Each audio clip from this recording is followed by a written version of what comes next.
last time y'all were here 2 years ago for the Cup, you drop-shotted a couple of days and hardly caught anything.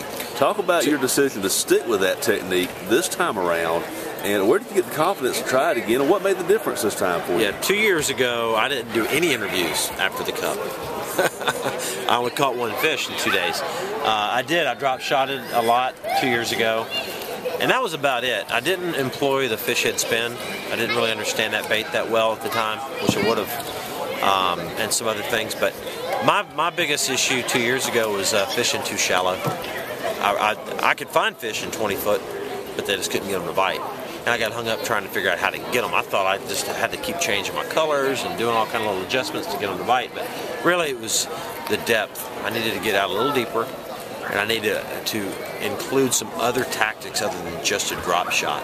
Like I said, the fish head spin and some of the top water lures like the River to Sea Rover that I threw. So I basically had 3 lures that I used and rotated them throughout each spot.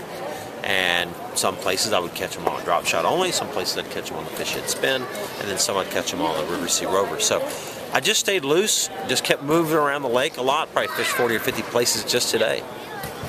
And when you're out that deep, you're pulling them up on top water consistently? Yeah, they'll come up, they suspend on those sunny days. They'll suspend, if it's 40 foot, there's timber and brush piles and things like that out there. So they're not all the way down on the bottom usually in 40. They're suspended at 20 foot, 25 foot, and they'll come up and crush things, and they'll eat a swim bait or that fish head spin. I don't even have to let it sink that far.